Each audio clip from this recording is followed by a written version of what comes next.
saya akan memaparkan materi yang berjudul prinsip-prinsip dan model dan prosedur dalam kelas rangkap. Mari saksikan. Baiklah, pada kesempatan kali ini saya akan membahas mengenai prinsip dalam pembelajaran kelas rangkap. Prinsip dalam pembelajaran kelas rangkap memuat ketentuan-ketentuan umum dan khusus yang bersifat memandu dan mengarahkan pikiran perilaku guru dalam menyikapi dan mengelola kelas dengan baik. Selanjutnya, prinsip umum psikologis dan pedagogis terbagi menjadi 5. 1. Perbedaan individual anak dalam perkembangan kognitif, sikap perilakunya menuntut perlakuan pembelajaran yang dengan tingkatannya berbeda.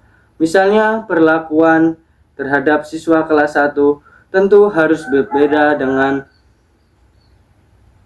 perlakuan terhadap kelas 5. Kedua, motivasi sangat diperlakukan dalam belajar, baik yang datang dari dalam diri siswa atau motivasi instrumental. Oleh karena itu, pembelajaran harus diawali dengan menumbuhkan motivasi terhadap siswa.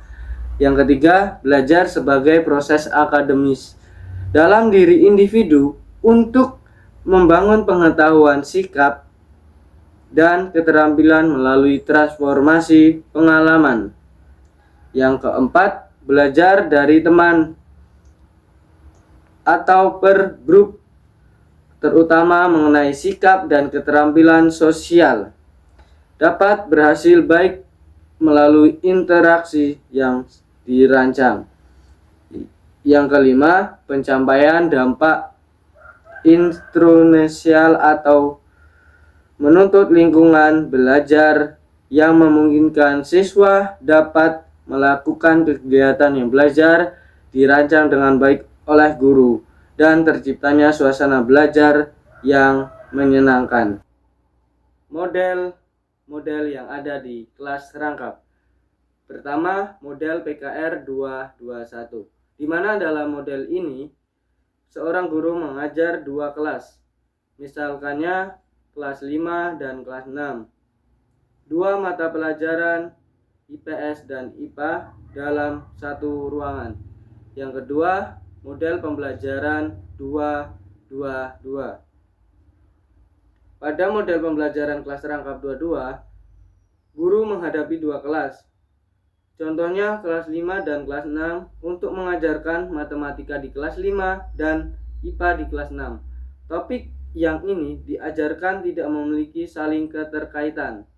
Yang ketiga, model PKR 333. Pada model pembelajaran ini, guru menghadapi tiga kelas untuk mengajarkan tiga mata pelajaran.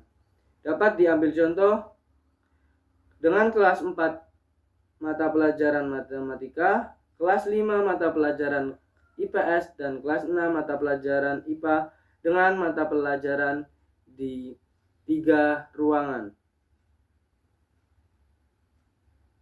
Selanjutnya, dalam pendidikan kelas rangkap terdapat prinsip-prinsip didaktif dan metodik.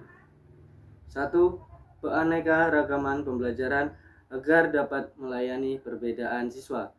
2. Pemanfaatan berbagai media dan sumber agar dapat membangkitkan, memelihara, dan meningkatkan motivasi siswa. 3. Penerapan aneka pendekatan, metode, dan teknik pembelajaran yang berpotensi membangkitkan siswa dalam keseluruhan siklus pembelajarannya. Yang keempat, penekanan pada pencapaian dampak dan dampak pengiringan. Baiklah, dalam kelas rangkap terdapat prosedur yang mana terbagi menjadi 4. 1. Perencanaan pembelajaran. Dalam perencanaan pembelajaran ini harus mencakup yang jelas tujuan, materi, metode penilaian, harus bersifat fleksibel untuk menyesuaikan dengan kebutuhan siswa. 2. Pelaksanaan. rencana pembelajaran dengan memperhatikan dinamika kelas. Penting untuk bersikap adaptif terhadap reaksi siswa selama pembelajaran. 3. Evaluasi. Untuk mengukur hasil dan dalam proses pembelajaran, ini mencakup penilaian terhadap pencapaian siswa, baik efektivitas metode yang digunakan. Keempat, tindak lanjut, memberikan umpan balik kepada siswa dan menyusun rencana tindak lanjut untuk mendukung perkembangan mereka ke depan. Baiklah, demikianlah itu pemaparan dari saya. Semoga bermanfaat dan dapat dipahami. Demikianlah itu pemaparan dari saya, semoga bermanfaat. Apabila ada salah kata, saya mohon maaf. Saya akhiri. Wassalamualaikum warahmatullahi wabarakatuh.